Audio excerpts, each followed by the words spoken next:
অমৃত ভারত নির্মীয়মান প্রকল্পে নিম্নমানের কাজের অভিযোগ। ধর্মনগর রেল স্টেশনে বিক্ষোভ শেষে ডেপুটেশন বিজেপির।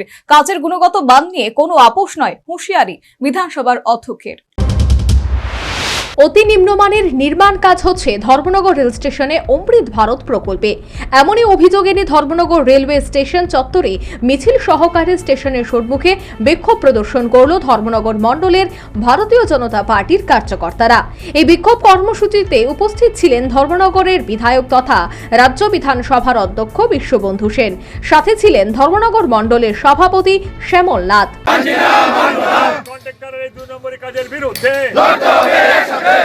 কাজ আমরা বরদাস্ত করব না। অমৃত ভারত রেলের কন্ট্রাক্টর জেনারেল 2 নম্বরের কাজ বরদাস্ত করব না।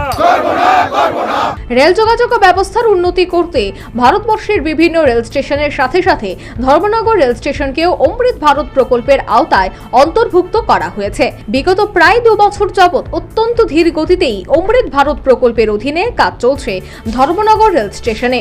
অভিযোগ, অত্যন্ত নিম্নমানের কাজের সাথে সাথে উক্ত নির্মাণ কাজে চলছে নানান অনিয়ম। আরও অভিযোগ, পুরনো দালানের ভাঙা ইটগুলো ব্রাশ করে সেগুলোই আবার অমৃত ভারত প্রকল্পের নতুন নির্মাণ কাজে ব্যবহার করা হচ্ছে। শুধু ইটই নয়, নিম্নমানের নানান নির্মাণ সামগ্রী উক্ত প্রকল্পের কাজে ব্যবহার করা হচ্ছে। যুব মোর্চার উদ্যোগে পূর্বেও রেলের নানান আধিকারিকদের জানানো হলেও দফতর এসব বিষয়ে কর্ণপাত করছে না। অপরদিকে উক্ত কাজের বরাদপ্রাপ্ত ঠিকাদার বেপরোয়াভাবে তাদের ইচ্ছে মতো নানা অনিয়মের মধ্য দিয়ে কাজ করে চলেছে। তাই বাধ্য হয়ে পুনরায় আজ সকালে অধ্যক্ষ বিশ্ববন্ধু সেনের নেতৃত্বে ভারতীয় জনতা পার্টি ধর্মনগর মণ্ডলের কার্যকর্তারা নিম্নমানের কাজের অভিযোগ এনে ধর্মনগর রেল স্টেশন চত্বরে বিক্ষোভ প্রদর্শন করে। বিক্ষোভ শেষে সংশ্লিষ্ট অভিযোগ সম্বলিত একটি স্মারকপত্র রেলমন্ত্রী সহ উচ্চ পর্যায়ের আধিকারিকদের প্রেরণ করা হয়। প্রায় 500-এর বেশি মাননীয় নরেন্দ্র মোদীজি রেলমন্ত্রী অশ্বিনী বৈষ্ণবজিকে পাশে বসিয়ে অমৃত ভারত রেলের শুভ উদ্বোধন করেছে। প্রায় 2 বছর হয়ে গেল। কাজের গতি এত স্লো, কাজের সিস্টেম এত নিম্নমানের। এখানে যুব মোর্চা থেকে আজকে 12-14 দিন আগে ডেপুটেশন দিয়ে গেছে, যে ওয়াল ভেঙেছে সেই ওয়ালের পুরনো ইটগুলো কাজে লাগাচ্ছে। ওরা বাধা দিয়ে গেল, এরা কর্ণপাত করে না। তাই মাননীয় অশ্বিনী বৈষ্ণবজির কাছে, রেল মিনিস্টারের কাছে আমরা আজকে ডেপুটেশন পাঠালাম। সেই সাথে বিধানসভার অধ্যক্ষ বিশ্ববন্ধু সেন রেলের যাত্রী পরিষেবা নিয়ে উষ্মা প্রকাশ করে বলেন, রেলের বাথরুমগুলি প্রতিগন্ধময় ও ব্যবহারের অনুপযুক্ত। তাছাড়া রেল প্ল্যাটফর্মগুলি নম্বরহীনতায় ধুঁকছে, আর এতে হ্যাপা পোহাতে হচ্ছে রেল যাত্রীদের। আমরা যে আসা যাওয়া করি, বাথরুম মেশাকার।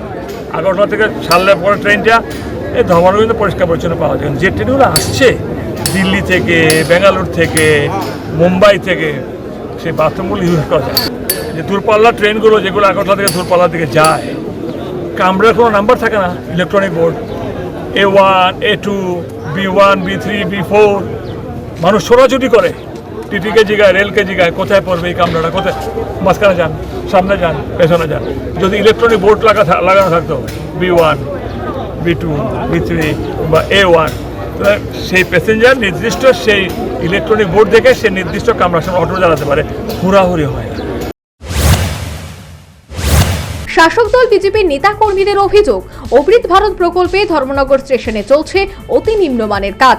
এর পূর্বেও বিজেপির বিভিন্ন অঙ্গ সংগঠন অমৃত ভারত প্রকল্পের বরাদপ্রাপ্ত ঠিকাদারকে নিম্নমানের কাজের অভিযোগ এনে রেল স্টেশনে বিক্ষোভ দেখিয়েছিল। কিন্তু অবাক হলেও সত্যি, শাসক দল বিজেপির অঙ্গ সংগঠনগুলির বিক্ষোভ প্রদর্শনের পরেও তাকে ডেমকেয়ার দেখিয়ে পূর্বের ব্যবহৃত নির্মাণ সামগ্রী ব্যবহার করে কাজ চালিয়ে যায়। এর বিরুদ্ধে শুক্রবার সর্বশক্তি দিয়ে মাঠে নামেন বিধায়ক Biswabandhu Sen. Bureau report, News vanguard.